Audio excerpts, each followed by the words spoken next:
Gravação iniciada, senhor presidente. Obrigado.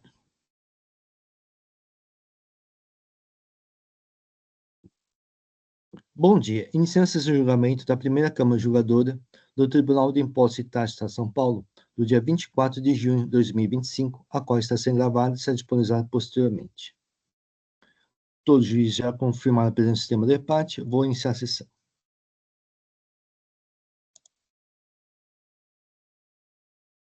Temos 4 processos de hoje. Vamos começar os trabalhos com os processos em que há pedido de sustentação oral e o patrono está presente. Então, começar os trabalhos com o processo de Clau Embalagem Metais da Amazônia S.A.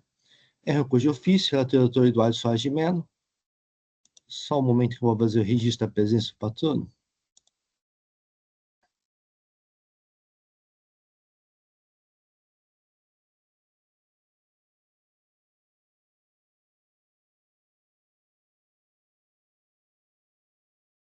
Muito bem, doutor Eduardo, já é possível disponibilizar o voto? Tá, já posso editar então, né? Sim. Só um segundo que eu estou selecionando, já vou editar.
Bem, registrei o voto.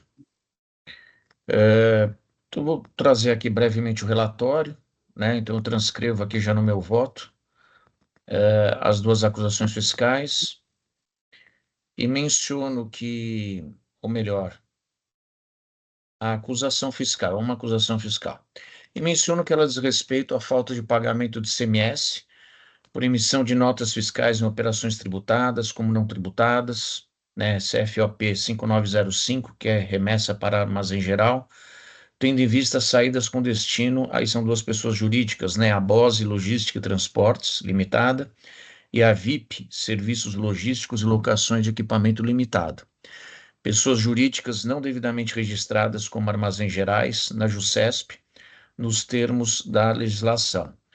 Nessa circunstância, o trabalho fiscal considerou um não enquadramento das operações na não incidência do imposto estadual, né, não incidência essa, prevista no artigo 7º, incisos 1º e 3º do Regulamento do ICMS de São Paulo.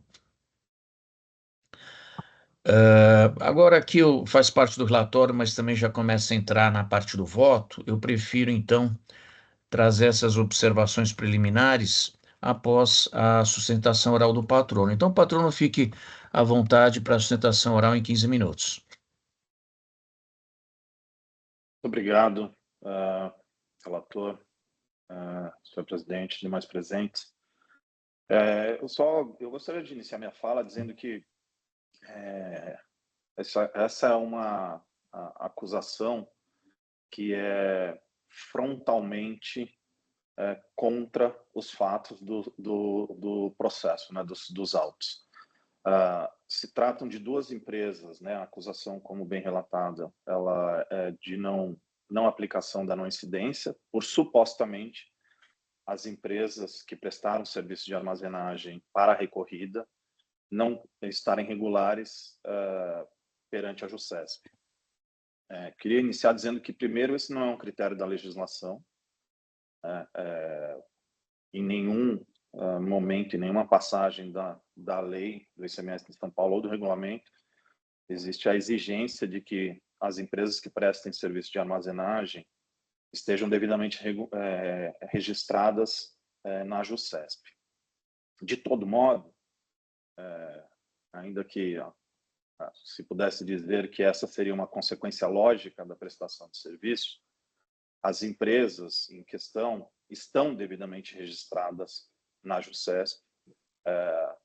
Contratos sociais de ambas as empresas possuem em seu objeto a atividade de prestação de serviços de armazéns gerais, cadastro CNAE perante a Receita Federal, cadastro perante a Secretaria da Fazenda, CADESP, e registro na JUSCESP, todos esses contêm as atividades de armazéns gerais. Então, esses são os fatos, todos eles incontroversos. Então, a acusação efetivamente é improcedente. A decisão de primeira instância, muito acertadamente, abordou todos esses pontos, e ela traz algo que, de fato, seria gravíssimo se admitisse, que seria a transferência da responsabilidade, ou a transferência do ônus à recorrida, ônus esse que a própria Secretaria da Fazenda não absorveu ao permitir o cadastro de ambas as empresas prestadoras de serviços de armazéns gerais no CADESP, como prestadoras de serviços de armazéns gerais.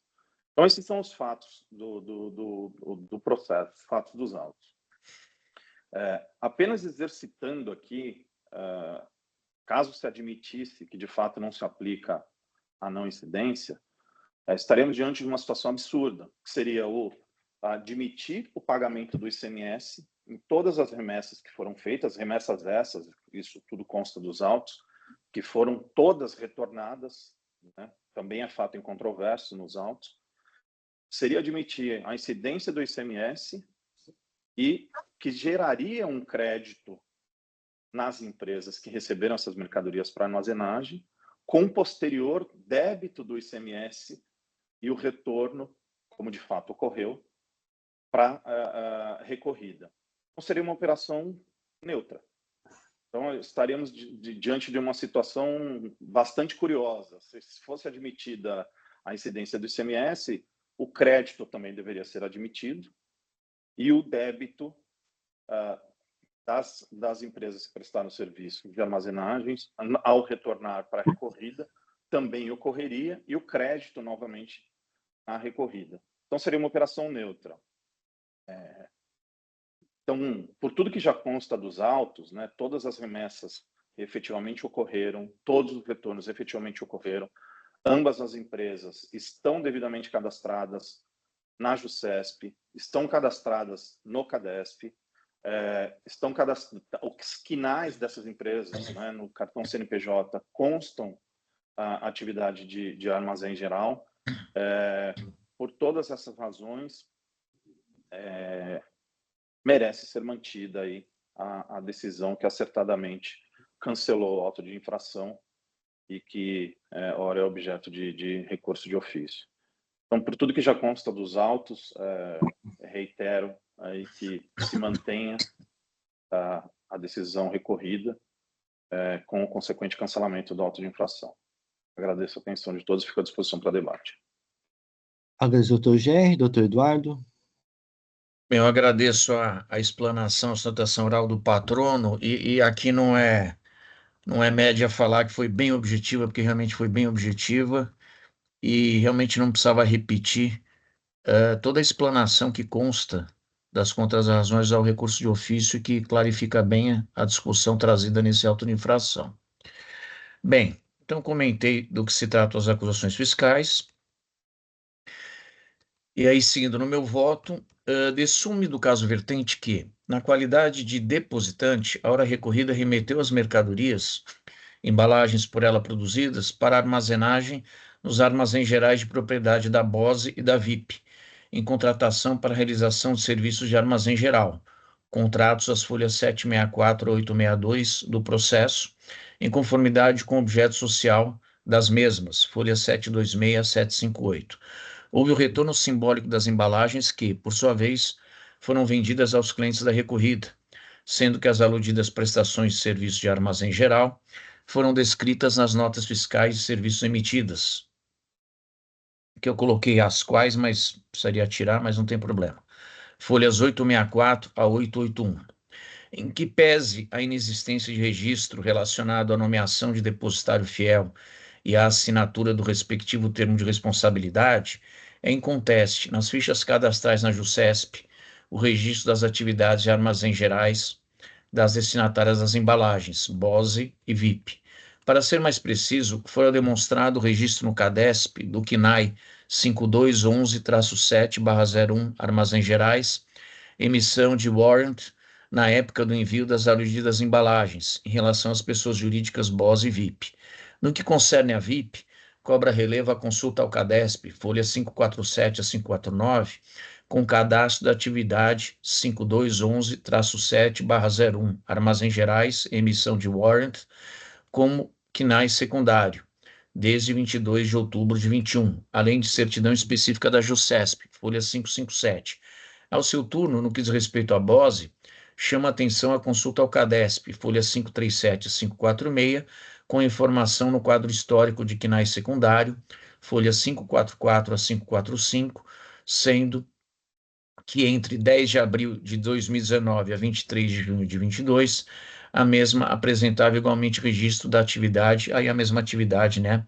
Mesmo código de armazém geral. Comungo do entendimento externado na decisão, na respeitável decisão monocrática, quanto à relevância jurídica no âmbito da materialidade do ICMS para a ausência de registro de nomeação do depositário fiel e de correspondente assinatura do termo de responsabilidade. Isso porque, além dos aludidos registros das empresas destinatárias, né, o CNAE 5211-7/01 Armazéns Gerais, na época dos fatos, dos objetos sociais das mesmas, dos contratos por elas celebrados com a recorrida, registrarem a prestação de serviço de armazém geral, é incontroversa a realização concreta da atividade no caso vertente, com as devidas emissões de documentação fiscal. Nesse cenário fático-jurídico, a exigência dos registros da BOSE e da VIP como armazém geral, ou seja, aquele termo de responsabilidade, assinatura, implica em rigor formal, sem o condão de afastar, só um segundo, a realidade dos fatos, ou seja, a nítida verdade material que fundamenta o afastamento pela não incidência do ICMS nos moldes do artigo 7º, incisos 1º e 3º do regulamento do ICMS. O recebimento de mercadorias para depósito, guarda e conservação com retorno ao estabelecimento de origem não configura circulação de mercadoria, elemento essencial da materialidade do imposto estadual em comento. Dito de outra forma, não há transferência com mutação patrimonial para legitimar a incidência e a cobrança do ICMS. No mesmo sentido, o Tribunal de Justiça de São Paulo, e aí eu reproduzo um dos julgados trazidos no processo pela recorrida, em que vai na mesma linha, e aqui numa parte específica do que eu reproduzo diz: demonstração de que não houve circulação de mercadoria com transferência de propriedade, sim mera remessa para depósito, com posterior retorno ao estabelecimento da autora. E aí, no caso, entende-se que o auto de infração ele era incabível. Com interpretação semelhante, o STJ não emprestou relevância ao registro da empresa na JUSESP, simples formalidade imputada à empresa, como circunstância a fundamentar a incidência do imposto estadual. Também é um julgado que é trazido no processo e eu o reproduzo. Se precisar, eu leio. É a decisão no RESP 278-178 de São Paulo. Realmente, o registro ou não na JUSESP não exerce qualquer influência para a tributação do ICMS. Entendimento contrário implicará em patente afronta à legislação tributária que, como já salientado nesse voto, exclui a incidência do imposto estadual. Não identifico data vênia, similitude fática entre os julgados deste egrégio tribunal e as respostas às consultas da Cefaz, trazidas ao processo no parecer em recurso de ofício com o caso vertente, circunstância suficiente para a imprestabilidade dos mesmos para o que pretende a represtação fiscal.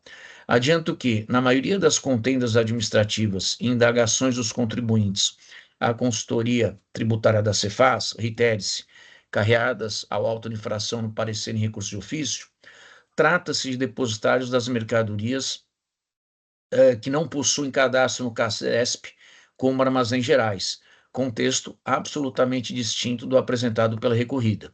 Para ser mais claro, resumo de forma pontual e objetiva as divergências factuais envolvendo o caso concreto e as manifestações deste egrégio tribunal e da consultoria tributária da Cefaz São Paulo, carreadas ao processo pela represtação fiscal. Refiro a resposta à consulta 21979 de 2020 e a 29848 de 24, em que, diferente do que se verifica no auto lavrado, as consulentes são armazém geral, além do fato de que na última resposta à consulta, né, no caso a 29848 de 24, a consulente indaga a Cefaz acerca da emissão de notas de entrada de mercadoria armazenada por estabelecimento não contribuinte, no caso, uma incorporadora de empreendimentos imobiliários. Dissonância fática com a presente contenda, igualmente verificada em julgados deste egrégio tribunal. Reitere-se, parcialmente reproduzidos no parecer em recurso de ofício, nos seguintes processos e pelas razões sintetizadas adiante. Então, coloco, em relação ao auto 4073630-1, aí eu de forma bem sucinta digo que dessume do relatório da decisão, obviamente desse auto, que a recorrente não possuía em seu cartão CNPJ ou no CADESP atividade de armazém geral, mas sim a atividade KNAI 5211-7 de 99, que é o depósito de mercadorias para terceiros, exceto armazéns gerais e guarda-móveis. E aí digo eu, situação distinta do auto lavrado. Em relação ao auto 4085405, digo, diferente do que ocorre na presente contenda, no mencionado auto não há a menção de que o depositário das mercadorias possuía em seu CADESP o registro como armazém geral. 3. Me refiro ao auto 4042896. E aí eu digo que esse auto trata de inexistência de menção a... Trata não, né? Ele não faz menção à existência do KNAI atinente a armazém geral, em realidade divorciada do presente auto, né? Cujo voto está sendo lido nesse momento. No item 4, eu me refiro ao auto 4110-105. E aí, nesse auto, a autuada é o armazém geral e não tem registro como armazém geral no CADESP, em contexto fático distinto do presente auto. No item 5, faço referência ao auto 4117-632, que trata de remessa de bens pelo contribuinte para armazenagem em armazéns que não possuíam KNAI específico para atividade de armazém geral. Digo eu, que evidencia a situação fática diferente do presente processo. No item 6, me refiro ao auto 4097586-1 de 2017, que diz respeito à emissão de notas para remessa a estabelecimento que não possui o KNAI de armazéns gerais no CADESP.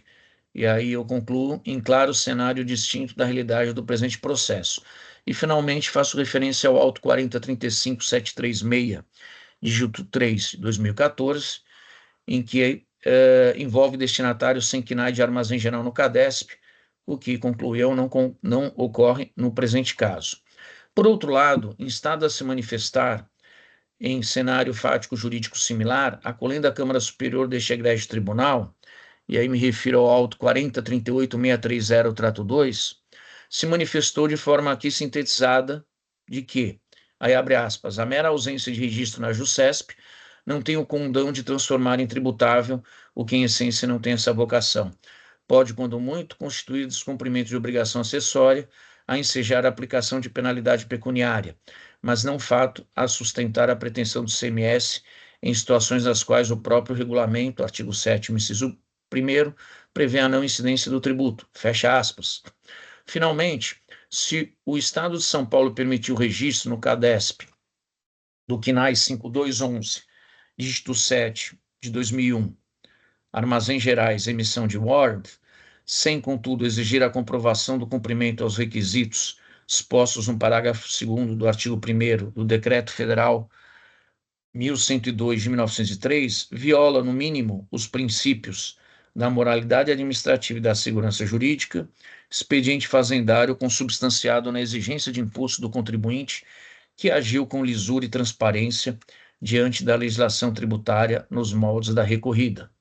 Em face do exposto, conheço e nego provimento ao recurso de ofício, mantendo a decisão de primeira instância, que houve por bem cancelar o auto lavrado em virtude da ilegitimidade da acusação fiscal nele contida.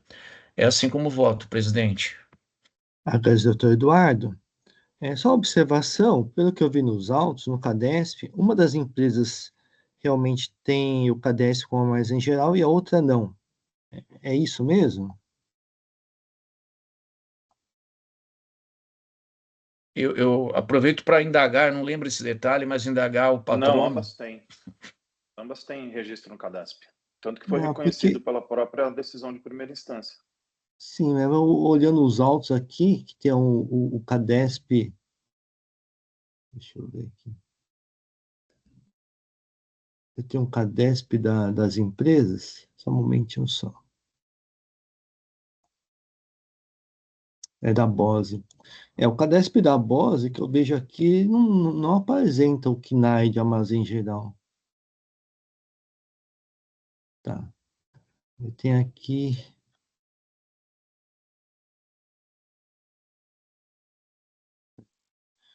A outra aparentemente tem. Doutor Eduardo, se me permitir, eu vou pedir vistas, né? Vou verificar essa questão com mais detalhe aqui. Tá, eu vou aproveitar então a sua observação. Eu não havia atentado para isso, né? Eu até cito folhas em que o CADESP ele consta como armazém geral das Ambas duas. têm. Mas eu vou olhar novamente para ver se de repente não houve um equívoco. Eu vi, aparentemente, o que eu vi aqui no momento, a VIP realmente tem um CADESP com armazém geral e a BOSE não. Pelo menos é entre as provas juntadas pelo fisco. Senhor presidente, se o senhor permitir, para a gente aproveitar, e até em homenagem à economia processual, eu verifico aqui a folha do CADESP. O senhor não está identificando, é o CADESP da BOSE, é isso? É da BOSE, aqui tá aqui, peraí, só um Da momentinho. VIP, o senhor já identificou. Não, que eu Já. já aponto qual é a página que está o CADESP da BOSE, aí a gente BOSE, não... 537. 538, então tem os quinais, principal, secundário. 538.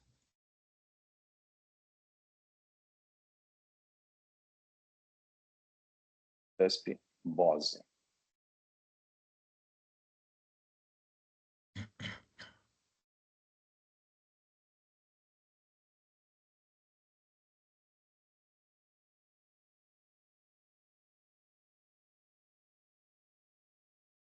Inácio, acho que dá uma olhada na folha 544, 545, que no histórico do KNAI secundário. Está ali, ó. De 30 de 4 de 2015. Da BOSE aqui na até secundária. 24 de 6 de 22, ela tinha o KNAI de depósito... Não, é o contrário. Mas, em geral, é de 10 de 4 de 2019 a 23 de 6 de 22, ele tinha certo. esse KNAI. Está ali, ó. É Está na folha 545. isso. 545. Então, as duas, na época, as operações tinham o KNAI de armazém geral. Isso.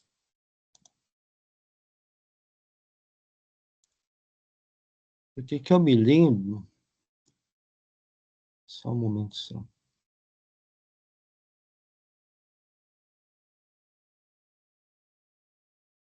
Um processo, pelo menos quando eu estava na Câmara Superior, que eu me lembro, tinha uma decisão, uma situação similar, né? De qualquer forma, vou pedir vista para ver com mais vagar.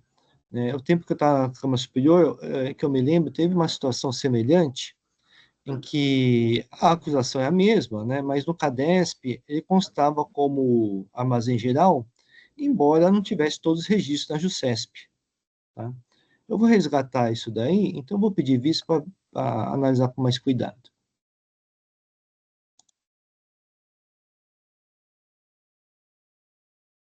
Muito bem. Vistas concedidas, doutor Gerri. Agradeço pelo doutor Gerri, um bom dia. O processo retornar oportunamente, mas eu acredito que não vai demorar muito. Tá bom. Obrigado, agradeço a atenção de Obrigado, todos. bom dia.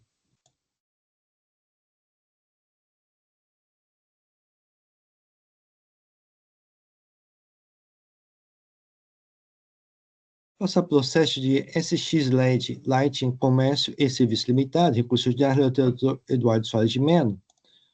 Só um momento que eu registro a presença da patrona.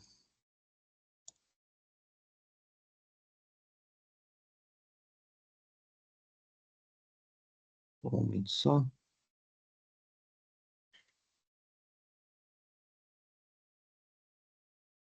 Desculpe. A SX, a patrona está presente, vamos passar para outro processo, só um momento.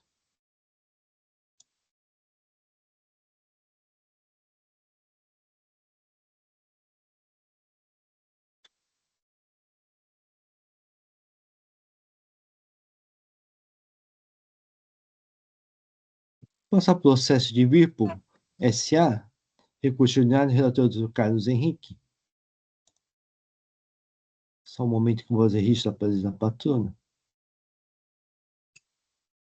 Presidente, você pode digitar para mim, por favor, abrir a edição, por favor? Sim, só um momentinho. Só. Muito obrigado. Já é possível, doutor Carlos? Muito obrigado, presidente. Só um minutinho.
Vamos lá, presidente. Peço desculpas, o auto é composto de uma infração. Acreditou-se indevidamente de semestre montante de tal. No período de agosto de 21 a julho de 22, através do lançamento da operação do ICMS-FD, sobre rubrica de outros créditos, como título de material intermediário, crédito relativo a mercadorias de uso e consumo do próprio estabelecimento. A inconformada empresa atuada apresentou defesa. A autoridade se manifestou refutando todos os argumentos trazidos na defesa apresentada, requerendo a manutenção integral da auto-infração. A decisão de primeira instância julgou totalmente o auto de infração, mantendo a exigência dele constante. A empresa atuada apresentou recurso ordinário, representando os argumentos de defesa. A representação fiscal apresentou-os contra as razões do recurso ordinário interposto pela empresa atuada, pugnando pelo não provimento do recurso, manutenção da decisão recorrida. A quinta Câmara Julgadora deste egresso Tribunal de Posse e Taxa anulou a decisão proferida em primeira instância administrativa, entendendo que não houve uma análise item a item e seu emprego como exposto dos laudos técnicos trazidos pelo recorrente, especialmente do laudo complementar de folhas 1290 a 1303, trazido por ocasião da interposição do recurso ordinário, devendo ser proferida nova decisão com análise específica de cada item que originou o crédito em confronto com o processo produtivo da recorrente. Foi proferida uma nova decisão com análise específica de cada item que originou o crédito em confronto com o processo produtivo da recorrente, julgando totalmente procedente o auto-infração, mantendo a exigência dela constante. A empresa atuante apresentou recurso ordinário, a pedido de sustentação oral. A representação fiscal apresentou as contras-razões interpostas pela empresa atuada, propugnando pelo não provimento e manutenção da decisão recorrida. E esse é o relatório, presidente. Agradeço, doutor Carlos. Doutora Bárbara, fique à vontade para realizar a sustentação oral. Agradeço, senhor presidente, pela oportunidade de palavra, dou saudações ao senhor relator e aos demais jogadores presentes. Bom, em razão do tempo e por a matéria de direito ser de pleno conhecimento dos nobres jogadores, eu vou concentrar esta sustentação oral no laudo pericial que foi apresentado pela Whirlpool, porque ele demonstra e comprova que todos os materiais sobre os quais recaíram as glosas que estão em discussão são produtos intermediários empregados em seu processo produtivo e, portanto, permitem o creditamento de ICMS. Destaco desde já que a autuada foi a filial de Rio Claro, que é responsável pela produção de linha branca, ou seja, eletrodomésticos de grande porte como as geladeiras, fogões e máquinas de lavar.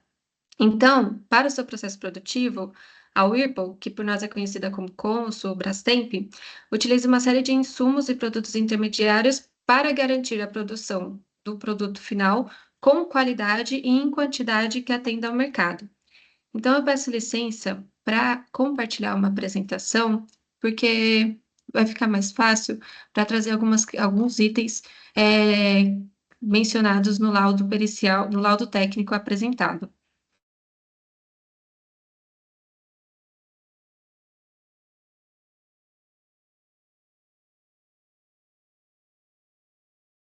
Vocês conseguem visualizar?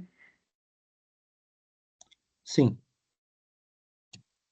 Então, só para contextualizar, o objeto, né, a exigência de ICMS, relativo a operações próprias no período de agosto de 2021 a julho de 2022, por conta de suposta apropriação indevida de crédito de ICMS sobre materiais de uso em consumo. A decisão recorrida, ela julgou procedente o auto de infração, porque entendeu que os materiais sobre os quais recaíram as glosas são de uso em consumo, já que eles não são consumidos de forma integral e imediata no processo produtivo e também não compõem o produto final. E, pelo presente recurso ordinário, a recorrente visa a nulidade da decisão de primeira instância, porque não houve uma efetiva análise do laudo complementar que foi apresentado, ou, caso seja mantida a decisão, que seja reformada integralmente, porque ficou comprovado que os materiais são produtos intermediários utilizados no processo de produção. Então, para adequado entendimento sobre os materiais, sobre a natureza dos materiais como produtos intermediários, é necessária a análise dos laudos técnicos que foram apresentados pela Whirlpool, que foram 2. Um laudo técnico apresentado na fase de fiscalização, que está nas folhas 180 a 1063, e um laudo técnico complementar, apresentado após a lavratura do auto de infração, que está nas folhas 1290 a 1313. Com base na Lei Complementar 87 de 96, os materiais que preenchem 4 requisitos são classificados como materiais intermediários, quais sejam os que possuem durabilidade inferior a 12 meses, são necessários ou úteis à atividade fim do estabelecimento, contribuem diretamente para a qualidade e quantidade dos bens produzidos e a operação de entrada foi adequadamente tributada, que é um requisito para não cumulatividade do ICMS. Então, todos os bens sobre os quais trataremos adiante, que são só uma amostragem, porque na verdade o entendimento se aplica a todos os demais que foram glosados, preenchem esses 4 requisitos e são, portanto, produtos intermediários. Então, vou iniciar com o elemento filtrante. O elemento filtrante, ele é responsável pela eliminação de partículas que não devem compor o processo produtivo da Whirlpool. Então, ele afeta diretamente a qualidade do seu produto final. Esse elemento filtrante, ele vai dentro dessas máquinas que estão do canto esquerdo da tela e para que elas funcionem de forma correta, mitigando os riscos de dano ao equipamento e garantindo a qualidade do produto final. A durabilidade desses elementos filtrantes é de até 12 meses, podendo ser inferior.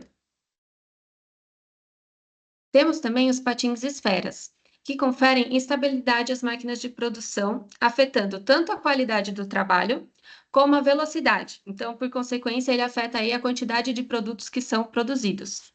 A exclusão dos patins esferas afeta diretamente tanto a quantidade quanto a qualidade, e a sua durabilidade pode ser de até 12 meses, às vezes inferior.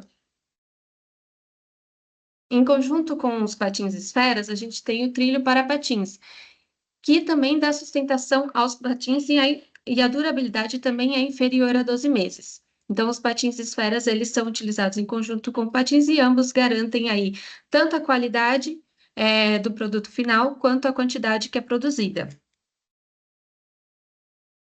Agora, sobre os óleos lubrificantes, eles representam uma significativa parcela das glosas e são vários subtipos que são aplicados nas máquinas de produção. Alguns têm duração de até 15 dias, outros têm uma durabilidade inferior a 1 dia, então há um desgaste integral no processo produtivo. Eu trago aqui como exemplo o óleo estampagem, que tem uma durabilidade diária. Ele é utilizado para reduzir o atrito e consequente geração de trincas para garantia de parâmetros de qualidade durante o processo. Então, com a exclusão dos óleos lubrificantes, não tem como a Whirlpool produzir os seus produtos com qualidade, com quantidade necessários para atender o seu mercado e cumprir o seu objeto social. Temos também o plástico filme, que ele é usado na movimentação dos materiais dentro das fábricas. Então, tem um emprego direto no processo produtivo. O consumo desses plásticos filmes, ele é imediato.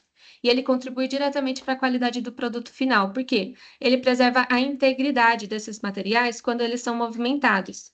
Então, semelhante ao que a gente vê num plástico filme de uso doméstico em cozinha, que a gente utiliza uma única vez durante o cozimento, ou enfim, para garantir a preservação do alimento, a gente utiliza somente uma vez, não tem como reutilizá-lo. É o mesmo entendimento para o plástico filme utilizado dentro do processo produtivo da Whirlpool. E nesse mesmo sentido é a bobina verde, porque ela protege também os materiais de sujeiras e intempéries, e ela também é consumida diariamente por conta da sua fragilidade. Então, a bobina verde, assim como o plástico filme, garante a qualidade do produto final, porque protege ele de qualquer dano. Então, com relação a esses 4 materiais, com relação a todos esses materiais e também a todos os demais que foram glosados pela fiscalização, eles possuem durabilidade inferior a 12 meses, são necessários ou úteis à atividade fim do estabelecimento, que é a produção de linha branca, contribui diretamente para a qualidade e quantidade dos bens produzidos, porque com a exclusão desses itens, não tem aí, os produtos podem ser danificados ou podem não ser produzidos na quantidade que atenta ao seu mercado, e a operação foi adequadamente tributada quando dá entrada. Então, já partindo para a parte final, quero só destacar um precedente relevante do Superior Tribunal de Justiça, que foi no julgamento dos embargos de divergência 1.775.781, que pacificou o entendimento de que existe o direito ao crédito quando comprovada a necessidade do uso do bem para a atividade fim do contribuinte. Então, vou fazer a leitura só de um trecho da ementa, só para ficar bem clara esse entendimento da Corte Superior, que é à luz das normas plasmadas nos artigos 20, 21 e 33 da Lei Complementar 87 de 96, revela-se cabível o acreditamento referente à aquisição de materiais, produtos intermediários, empregados no processo produtivo, inclusive os consumidos ou desgastados gradativamente, desde que comprovada a necessidade de sua utilização para a realização do objeto social da empresa, essencialidade em relação à atividade fim. No caso, em relação a todos os materiais que foram glosados, restou comprovado pelos laudos técnicos apresentados a essencialidade de cada item para a atividade fim da Whirlpool. Então, pelo recurso ordinário e também reiterando nessa sustentação oral, Recai preliminarmente a nulidade da decisão recorrida por conta do cerceamento ao direito de defesa, já que não analisou detidamente o novo laudo complementar que foi apresentado pela empresa, e a negativa de direito ao crédito foi genérica, né, para todos, entendeu simplesmente que são materiais de uso e consumo. No mérito, caso superada, a preliminar seja julgada totalmente improcedente a autuação, porque restou comprovado que os produtos se qualificam como produtos intermediários e geram direito ao crédito, e subsidiariamente, caso mantida a autuação, que seja cancelada ou relevada a multa aplicada por ser confiscatória, ou que sejam afastados os juros sobre a multa. Então, era isso que eu tinha para expor. Agradeço a todos pela atenção e, mais uma vez, agradeço pela oportunidade à palavra. Agradeço a doutora Bárbara, doutor Carlos. Doutora Bárbara, muito obrigado pela objetividade da sustentação. Vamos lá.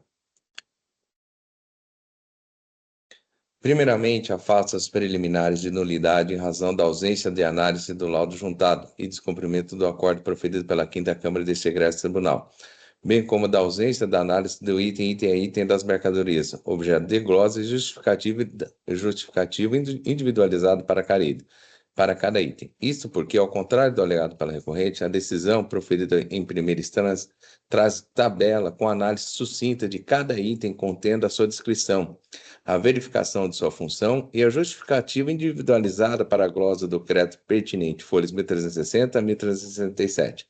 Assim, não há que se falar que não houve análise individualizada para cada item em consoante com os laudos apresentados. Nos termos do artigo 66, inciso 1 a 5 do RICMES, somente é permitido o crédito do imposto relativos a mercadorias que se integram ao produto final ou se consome integralmente no processo produtivo. Ou seja, as partes e peças que se desgastam ao longo do tempo, não se integrando ao produto final ou se consumindo diretamente na sua produção, não se enseja direito ao crédito, conforme prescreve o mencionado dispositivo legal no artigo 66, da qual eu transcrevo. Deste modo, o agente fiscal acertadamente chegou à conclusão de que tratava-se de materiais de uso e consumo, ou seja, mercadorias adquiridas para manutenção, reparo, conserto de máquinas e equipamentos do ativo mobilizado e não insumos de produção da sua atividade, não tendo laudos apresentados o condão de afastar a infração cometida. Neste ponto, vale destacar que o crédito de imposto é admitido apenas para os materiais que se integram ao produto ou que sejam consumidos no processo produtivo, no teor da decisão normativa CAT 1/2001. O subitem 3.1 da decisão normativa CAT 1/2001 traz a título de exemplo alguns insumos que se desintegram totalmente no processo produtivo de uma mercadoria ou são utilizados neste mesmo processo produtivo para limpeza, identificação de desgaste, solda, etc., lixas, disco de corte, disco de lixa, eletrodos, oxigênio, acetileno, escova de aço, estopa, materiais para uso em embalagens gerais, tais como etiquetas, fitas adesivas, fitas crepe, papéis, embrulhos, sacolas, materiais de amarrar ou colar, barbantes, fitilhos, condões e cojeiras, lácteos, isopor utilizados no isolamento e proteção dos produtos no interior das embalagens, e tinta, giz, pincel atômico, lápis para marcação de embalagens, óleos de corte, rebolos, modelos, matrizes de isopor utilizados pela indústria, produtos químicos utilizados no tratamento de água afluente e afluente no controle de qualidade de testes de insumos e de produtos. Verifique-se que no segundo item 3.1 da decisão normativa CAT 1/2001, para ser classificado como insumo determinado, o produto deve integrar no produto objeto da atividade de industrialização ou ser consumido no processo produtivo industrial. É importante ressaltar que há necessidade de diferenciar os insumos consumidos integralmente no processo produtivo dos materiais que são consumidos ao longo do tempo. Esses últimos são classificados como material de uso e consumo do próprio estabelecimento e, conforme a legislação vigente, não encerra o direito ao crédito ICMS, como é detalhadamente destacado na resposta à consulta tributária 29314/2024. No caso, todos os materiais objeto do auto-infração são utilizados no processo produtivo. Todavia, se desgastam ao longo do processo produtivo, não integrando física e quimicamente o produto final. São apenas materiais utilizados para manutenção de máquinas e equipamentos e para produção individual, que não integram no produto final e não se consomem imediatamente e integralmente. Para os materiais de uso e consumo, que não integram o produto final e não se consome imediata e integralmente no processo produtivo, o crédito está previsto somente a partir de 1º de janeiro de 2023, nos termos no artigo 33, inciso 1 da Lei Complementar 87/96, na redação trazida da Lei Complementar 171 de 27/12/19. Vale destacar que tanto a autoridade atuante quanto o julgador verificaram os materiais que são objeto dos autos e identificaram as características comuns de todos esses materiais, que são o fato de serem utilizados para manutenção de máquinas e equipamentos e para proteção individual. Porém, as características desses produtos demonstram que os itens objetos de autuação são de uso e consumo, tendo a recorrente, inclusive, classificado tais produtos por ocasião de sua aquisição, como de uso e consumo de folhas 9 e 10. Por outro lado, não há que se falar em violação do princípio da não cumulatividade, pois a garantia do direito do crédito não é absoluta e deve observar os previstos no artigo 61 do RICMES, nos modos que prevê a Constituição Federal. Assim, o direito do crédito não é irrestrito e limitado à legislação do Estado de São Paulo e prevê uma série de procedimentos a serem seguidos que foram atendidos à recorrente. Em relação à Secretaria de Legalidade e Autorização do valor base da multa, cabe destacar que é legítima a imposição de sua autorização no período anterior da lavratura do auto-fração da auto-fração. O tema em suma foi simulado por esse ingresso tribunal de imposto de taxa pela súmula 13. A alegação da recorrente de que a multa seria confiscatória não procede, visto que a multa está prevista no artigo 85 da 6.374, sendo vedado no processo administrativo tributário afastar a aplicação da lei, exceto quando a inconstitucionalidade da norma tenha sido declarada por meio do ADIM ou por decisão definitiva do STF, em via incidental, desde que o Senado Federal tenha suspendido a execução do ato administrativo, conforme previsto no artigo 28 da 13457, não se aplicando a hipótese. Assim, conclui-se que a fiscalização ao lavrar o presente a auto-infração observou corretamente as normas vigentes, aplicando corretamente a multa e os juros diários nos termos do artigo 96 da 6.374. Antes exposto, decido por conhecer o recurso ordinário e negar provimento, mantendo a íntegra da decisão proferida em sede de julgamento de defesa, do qual julgou o presidente o auto-infração. É assim como eu voto, presidente. Agradeço, doutor Carlos. Pedir apenas para fazer o registro do voto.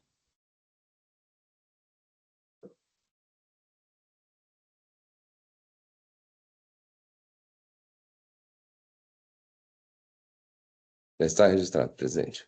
Obrigado. O processo está em discussão. Doutor Eduardo.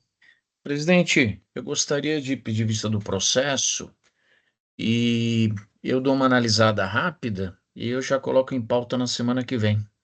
Tudo bem. Eu só estou com um problema que agora está dando erro no servidor. Eu não estou conseguindo acessar o voto eletrônico. Eu vou tentar novamente.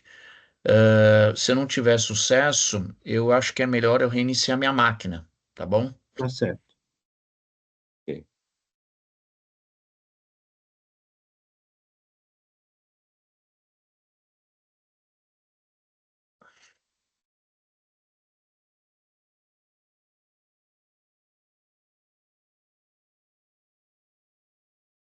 Insiste aqui o erro do servidor, eu vou reiniciar minha máquina. Tudo bem.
Presidente, o Eduardo está tentando conectar no voto eletrônico, está com problema, tá? Só para avisar, presidente. Tá sem som, presidente. Desculpe. Vamos aguardar mais um pouco, ver se o Isso. doutor Eduardo consegue entrar.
Deu certo?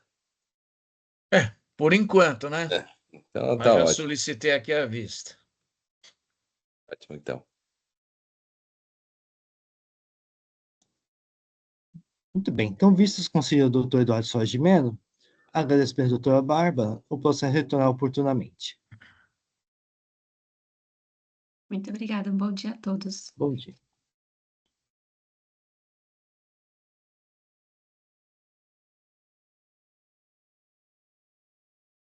Tudo bem, passar para o processo de Diverse Brasil Indústria Química Limitada, é recurso ordinário, relator Dr. Carlos Henrique e vistas minhas.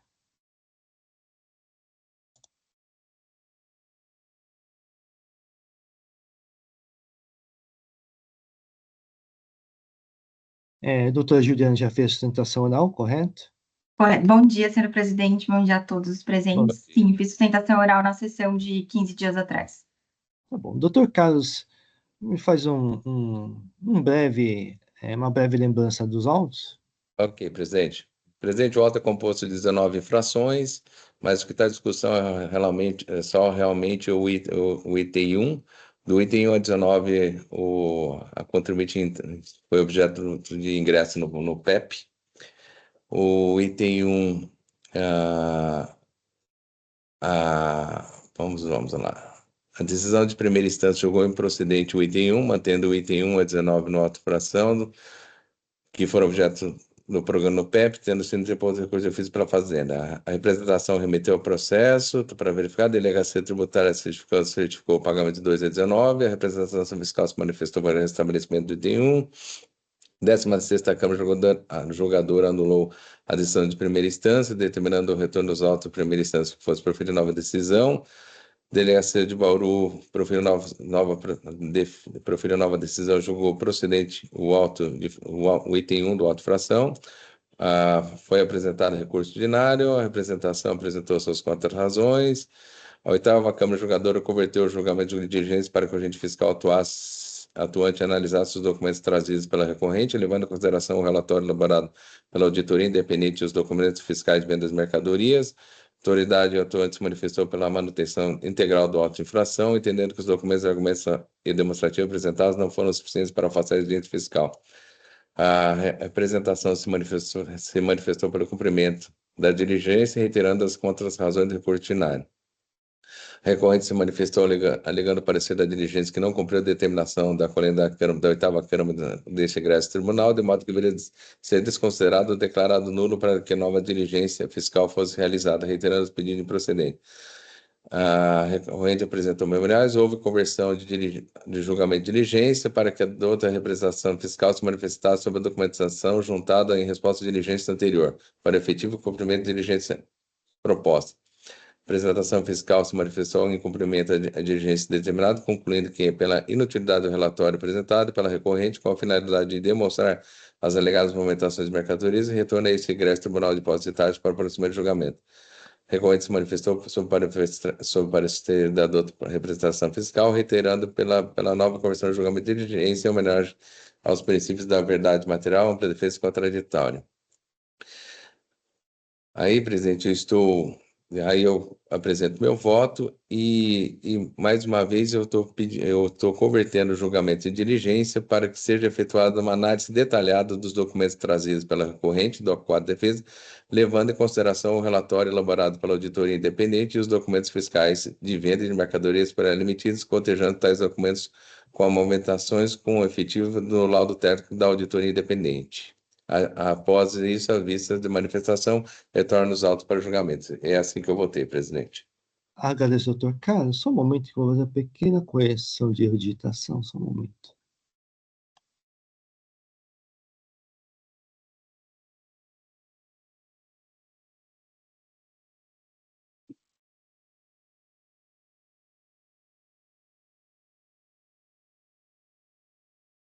Muito bem, passada a leitura do meu voto, voto vista. Pedi vista dos autos dos presentes autos para analisar melhor o voto do relator, cujo bem elaborado relatório, peço licença para adotar. No tocante à diligência proposta, peço licença para divergir do entendimento do relator. A referida diligência já foi objeto da decisão da colena oitava Câmara Julgadora, sendo que o auditor fiscal autuante apresentou sua manifestação às folhas 120.980 a 120.989. A manifestação teve por objeto os documentos juntados pela autuada, como determinado pela coluna oitava Câmara Julgadora, e a douta tramitação fiscal entendeu como cumprida a referida diligência. O auditor fiscal autuante é livre para opinar sobre o acolhimento ou não dos documentos juntados pela autuada, desde que apresente as suas razões para o seu entendimento, como foi feito pelo autor do lançamento fiscal. A eventual discordância de tal entendimento faz parte da decisão do órgão de julgamento. Assim, entendo que a diligência proposta é desnecessária e improdutiva, uma vez que o auditor fiscal atuante já apresentou seu entendimento, cabendo ao órgão de julgamento acolher ou não. Contramento, entendo que o item 1 do AIM é insubsistente. Conforme folhas 12, 10 e 40, é indiscutível nos autos que a autuada deixou de emitir os documentos fiscais necessários para registrar o retorno das mercadorias de depósito fechado ao estabelecimento depositante. De fato, trata-se de infração de legislação tributária nos termos do artigo 3º do anexo 7 do regulamento. No entanto, por si, não configura necessariamente infração por falta de pagamento de imposto, podendo se tratar de infração de natureza formal por descumprimento de obrigação acessória, cometida pelo depósito fechado, considerando que o retorno das mercadorias ao depositante é operação não tributada, inciso 2, artigo 7 do regulamento.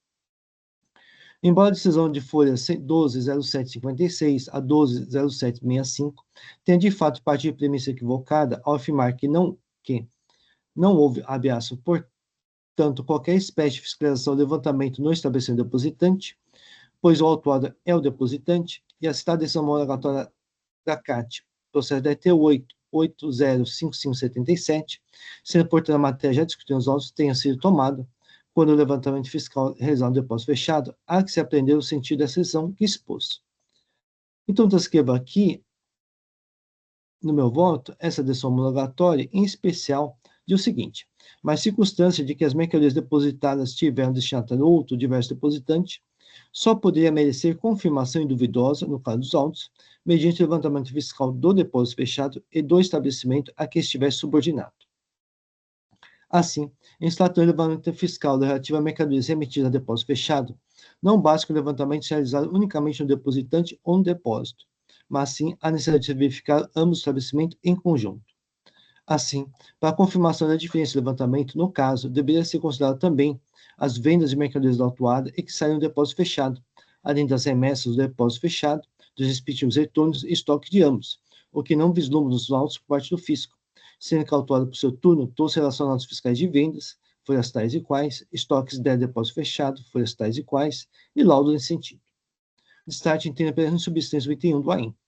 Deixa apreciar a alegação de nulidade ser recolhida nos termos do parágrafo 2º do artigo 10A da Lei 13.457, bem como as demais alegações do curso originário, em razão de haver motivo suficiente para a exclusão do item remanescente de autoinflação acima exposto.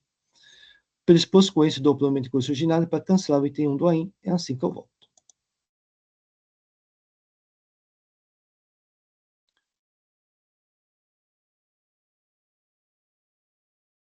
O processo está em discussão, doutor Carlos.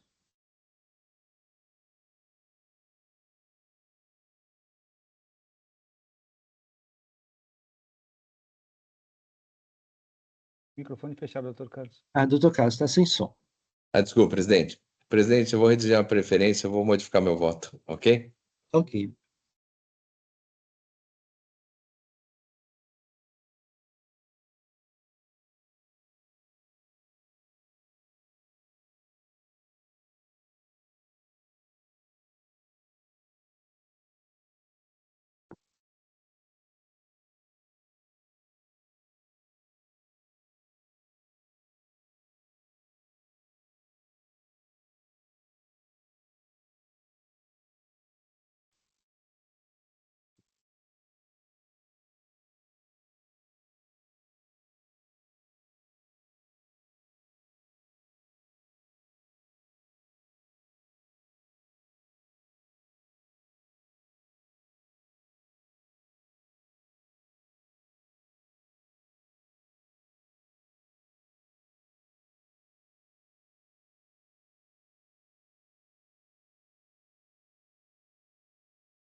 Presidente, já registrei meu novo voto, tá? Aumente o som. Ok. O voto do doutor Carlos também foi no sentido do meu voto. O processo ainda está em discussão. Não havendo inscritos, vou encerrar os debates. Vou verificar o quórum de presença.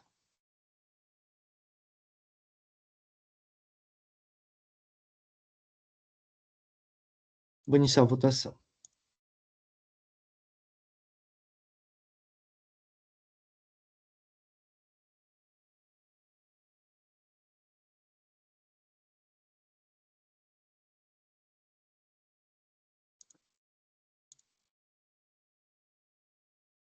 Iniciada a votação, tem o recurso originário de Diversa e Brasil Indústria Química Limitada, foi conhecido e provito. Agradeço, presidente, doutora Juliana.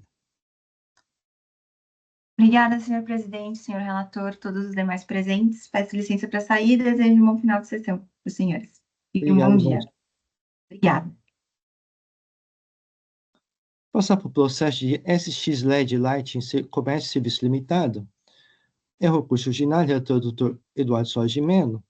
Só um momento que eu vou fazer o registro da ausência do patrono.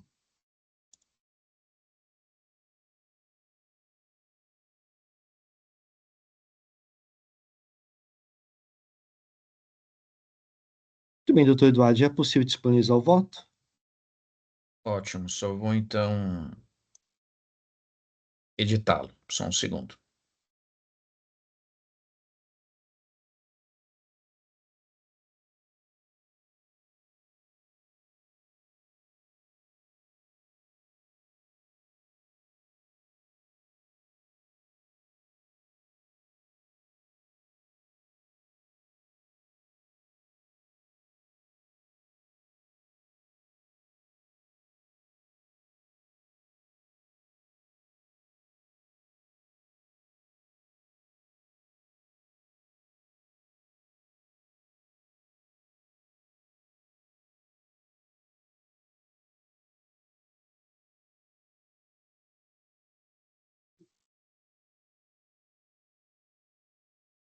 Bem, voto registrado.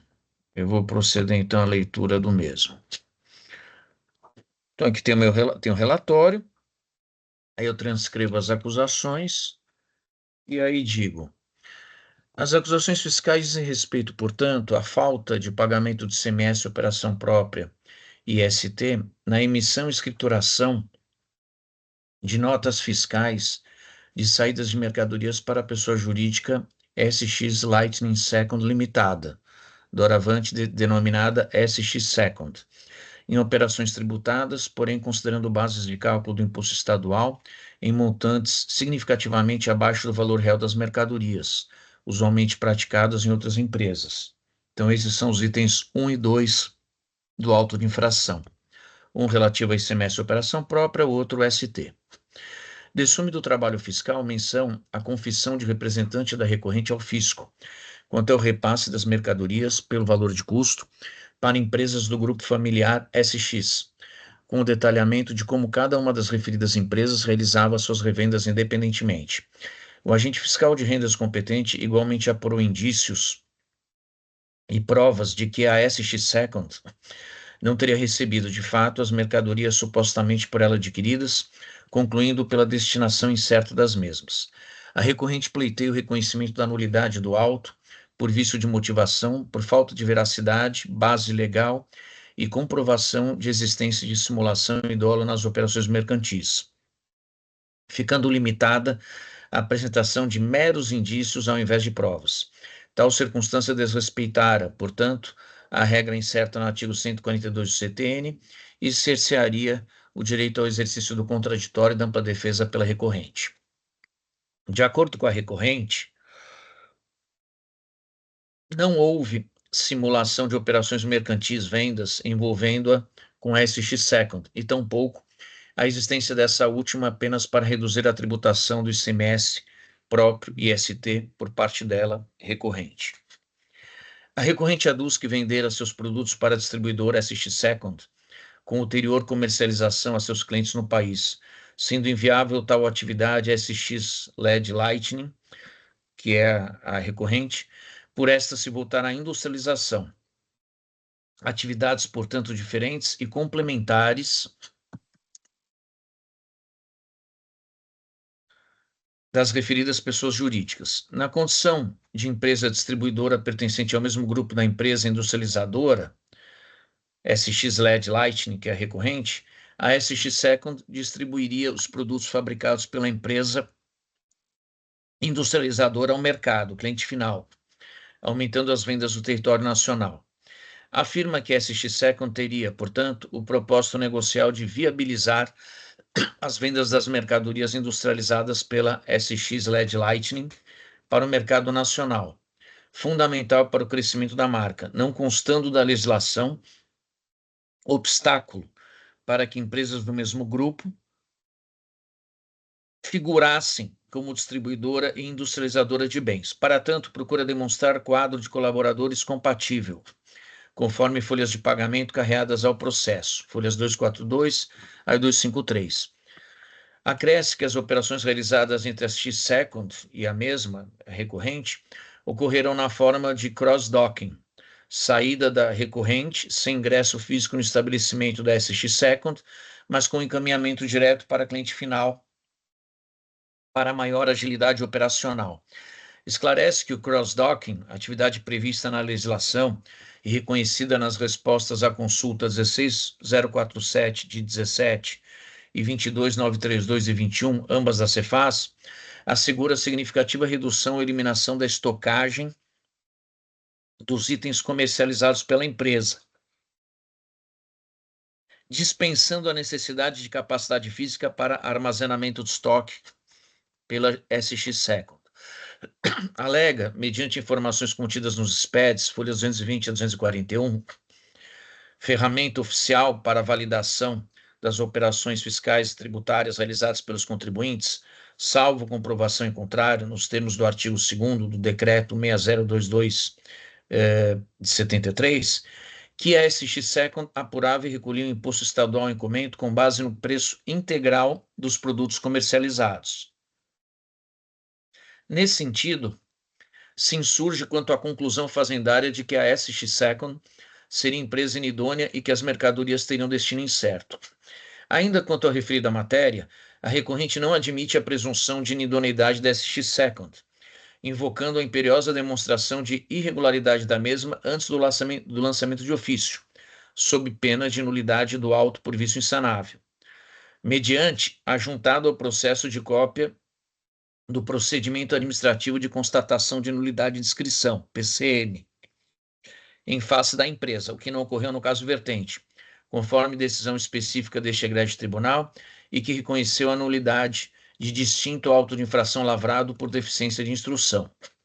Afirma erro na metodologia utilizada pelo agente fazendário na atribuição do preço médio das mercadorias, expondo a impossibilidade de identificação, diante das planilhas e dos cálculos realizados pelo autor do feito, da premissa utilizada para se chegar no cálculo da diferença do ICMS, operação própria, e ICMS-ST, apurados no trabalho fiscal. Acrescenta a inexistência de informações corretas na atribuição de valores de mercadorias com a adoção do preço médio de venda, comercialização entre a recorrente e SX Second, assim como na venda entre essa e o cliente, consumidor final, em aferição indireta, não havendo distinção de um modelo de mercadoria. A recorrente pondera a existência de contradição na planilha do trabalho fiscal às folhas 9, porque, ao ser realizada por amostragem e, em momento posterior, considerar o que aparenta ser a utilização de outro critério para a quantificação do imposto devido, traz confusão, ao invés de clareza, em relação aos valores cobrados com sua inclusão nos autos, revelando uma contradição evidente, em vez de trazer, cerceando o direito de defesa. De acordo com a recorrente, embora o trabalho fiscal possuísse conhecimento do preço real de cada item com base nas informações por ela recorrente prestadas, adotou o preço médio e efetuou o lançamento por arbitramento, com base em presunções, não trazendo certeza acerca da correta determinação da base de cálculo. Pondera que, após efetuar o levantamento dos preços por modelos de mercadoria e extrair a média, no momento do cálculo, o agente fiscal de rendas utiliza valores maiores do que havia levantado, como a recorrente procura demonstrar na peça recursal, e que revelaria um erro metodológico, incapaz para determinar a matéria tributável do valor ou seja, o valor do tributo e o valor do tributo, incompatíveis com a realidade em desrespeito ao 34.4 da Lei 13.457 de 2009. O recurso ordinário conclui, diante de suas alegações, a inobservância do autor do feito em relação ao princípio da verdade material, culminando em enriquecimento ilícito, sem causa, do Estado de São Paulo. No que se refere à substancial penalidade aplicada, a recorrente enuncia sua impropriedade por falta de elemento probatório que indique a ocorrência de simulação ou dolo nas operações realizadas com SX Second. Destaca a incoerência com multa imputada no auto 50.35.935-6, autuação fiscal envolvendo operações mercantis com mesma natureza e circunstâncias fáticas às do presente auto, e no auto 41.47.524, neste caso envolvendo a própria SX Second, em que não fora considerada a existência de simulação ou dolo e, assim, aplicada a multa de 50%, ao invés de 100% do valor principal. Ainda no que concerne a penalidade imputada, a recorrente sustenta a afronta aos princípios da proporcionalidade, razoabilidade, não surpresa, da capacidade contributiva e da vedação do confisco, artigo 154 da Constituição Federal. Finalmente, se extrai da peça recursal entendimento quanto à ilegalidade da penalidade aplicada, tendo em vista a indevida inclusão dos juros na base de cálculo da multa considerada no caso concreto. Passo ao exame do recurso ordinário, ponderando, desde já, que a matéria recursal trazida em sede de preliminar se confunde com o próprio mérito, razão pela qual serão julgados a seguir em conjunto. Anote-se, desde já, confissão da representante da recorrente quanto ao repasse de mercadorias no valor de custo para outras empresas do grupo, no caso SX, com ulteriores revendas, folhas 11. Cobra relevo o registro constante do relatório circunstanciado, folhas 15 e 16, que esclarece acerca das diligências realizadas no suposto estabelecimento, aqui ficou redundante, mas tudo bem, da suposta destinatária das mercadorias, SX Second. A incerteza quanto ao destino das mercadorias, e aí eu digo incerteza, porque os elementos de prova obtidos pelo trabalho fiscal me levam à constatação de que as mercadorias que saíram do estabelecimento da recorrente não foram, diferente do que descrito na documentação fiscal da recorrente, efetivamente endereçados a este second, decorre, ou seja, a incerteza quanto ao destino das mercadorias decorre das constatações do agente fiscal de rendas competente em loco e que verificou a existência de espaço físico incompatível com a realização das atividades escritas como realizadas nos documentos fiscais da recorrente. Chama atenção, entre outros, a identificação da existência de uma sala 9, conjunto 09, além da informação do recebimento de pequenas caixas, ou seja, em contraposição ao recebimento de grande volume de mercadorias de forma constante e intensa, como informado ao fisco estadual pela recorrente. Igualmente, encerra a relevância para a compreensão dos fatos, com repercussão no âmbito do ICMS cobrado da recorrente, a verificação em visita do agente fazendário ao pretenso local de atividade da SX Second, de que os caminhões, entenda-se, prestadores de serviços de transporte de cargas, que ali chegavam, eram orientados pela senhorita Adriana para a entrega das mercadorias no mesmo bairro onde se localiza a recorrente, a SX LED Lighting. Transcrevo parte das constatações das referidas diligências fiscais para maior clarificação. Se precisar, aí eu leio.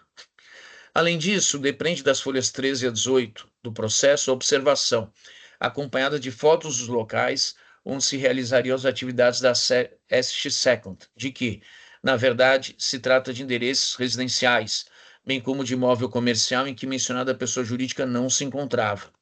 E como bem salientado pela recorrida, abre aspas, diferente do alegado, contudo, o que se levantou no decorrer dos trabalhos de fiscalização foi a existência de uma sala comercial onde funcionava um escritório de coworking, salas de escritório compartilhadas entre inúmeras pessoas em dias e horários distintos, sem movimentação de mercadorias.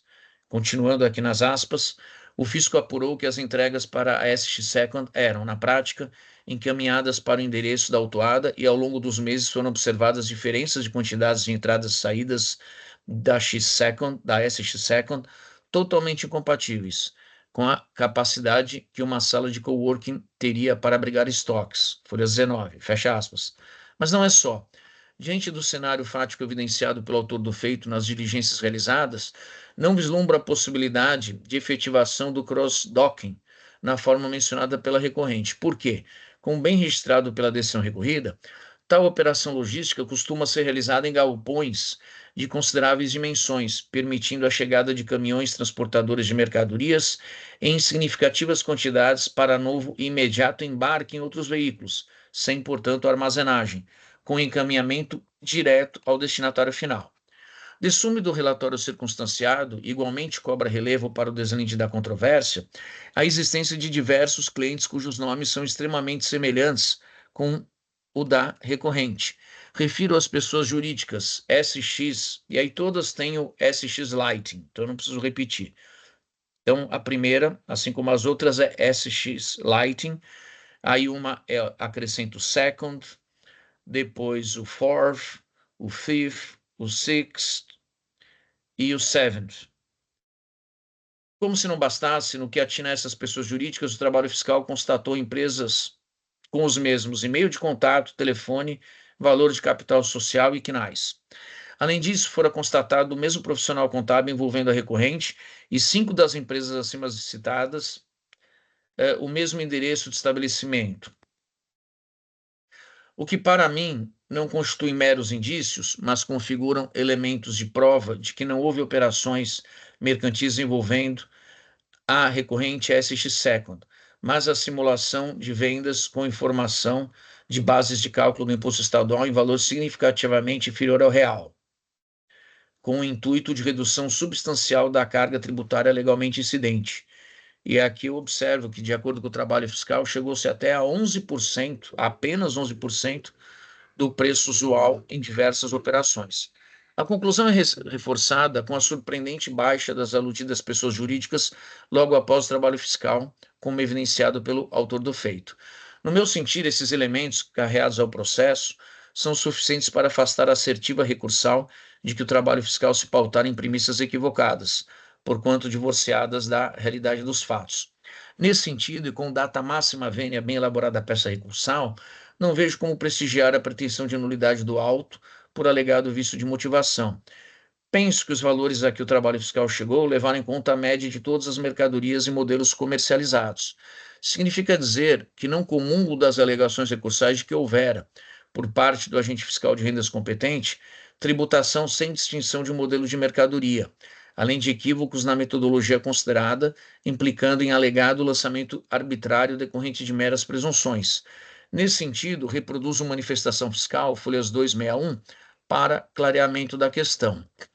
E aí, eu trago aqui as palavras, né, do autor do feito, se precisar eu leio, mas aqui deixando claro que houve um primeiro demonstrativo, né, que foi por amostragem, e depois aí houve outros 2 administrativos, em que se chegou ali a valores, usando o termo mencionado pelo autor do feito no processo, valores fidedignos. Digo eu, discordo das afirmações da recorrente, ou seja, afirmações de folhas 166 e 168, consistentes na incompatibilidade de valores entre o considerado no demonstrativo, que calculou o tributo devido, e aquele em que o fisco calculou o preço médio da mercadoria. Nesse aspecto, reproduz um entendimento bem externado pela decisão recorrida e que esclarece que a recorrente, de forma equivocada, pautou suas conclusões com base em demonstrativo de folhas 44, e que fora seguido por demonstrativos distintos, folhas 45 e 54 e folhas 72 e 89, não considerados na peça recursal. E aí eu também transcrevo. Aqui o que acontece? Nessas folhas, isso não está no voto, estou explicando, né, porque não foi necessário, mas nessas folhas 166 e 168 do processo, a recorrente ela traz uns exemplos, né, exemplo A a E, em que ela diz que tem uma incongruência em relação aos valores que foram considerados como base de cálculo para o cálculo do imposto, né, valores dos preços unitários de específicas mercadorias, né, para ser mais preciso, determinados refletores. Mas aí ela fala que teve uma incongruência, mas ela não observa que esses valores, os valores que deveriam ser considerados, seriam dos demonstrativos seguintes, não aquele primeiro por amostragem, e sim aqueles, as folhas 45 a 54 e folhas 72 a 89 do processo. Então, aqui nas palavras trazidas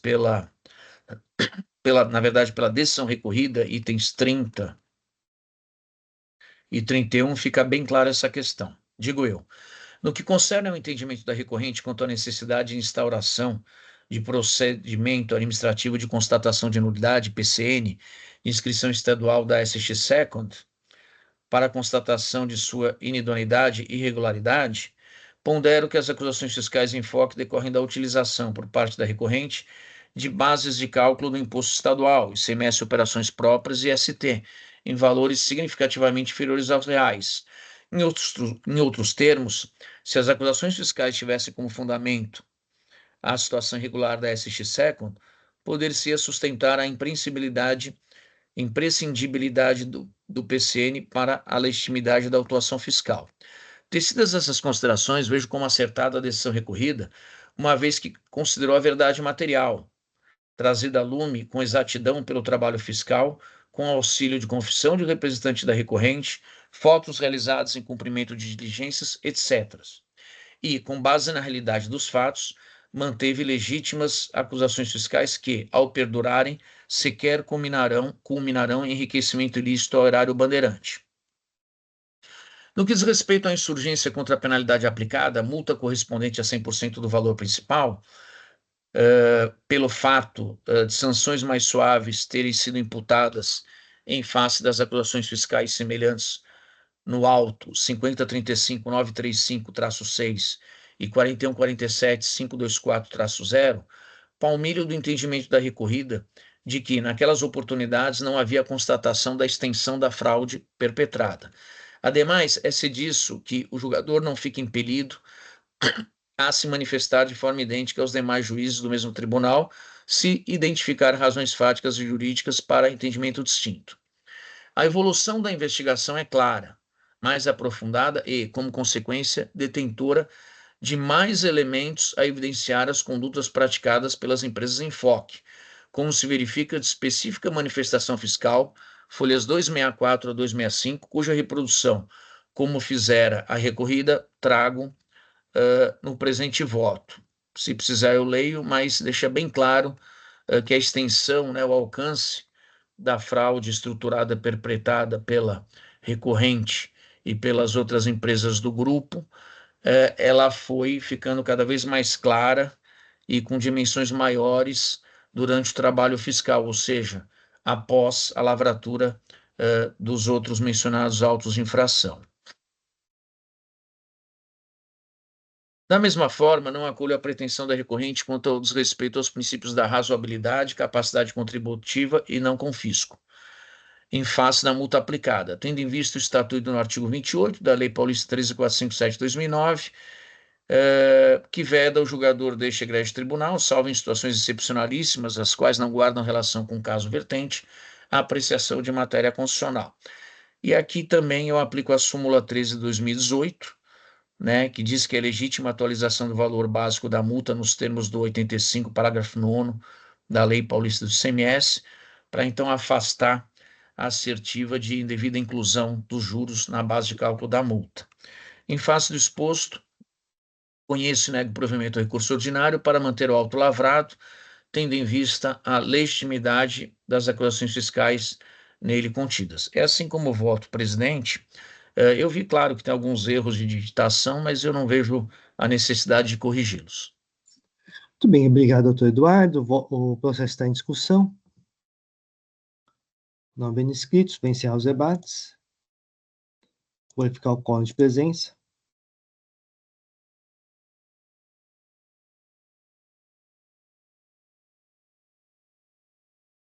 Vou iniciar a votação.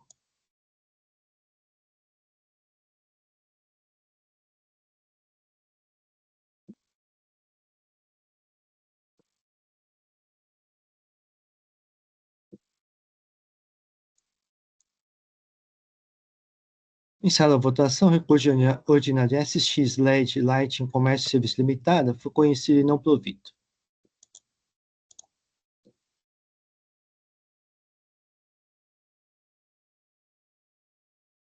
Com isso, encerramos os processos de hoje, então podemos encerrar a sessão de julgamento dessa primeira Câmara Julgadora do Tribunal de Impostos do Estado de São Paulo, do dia 24 de junho de 2025.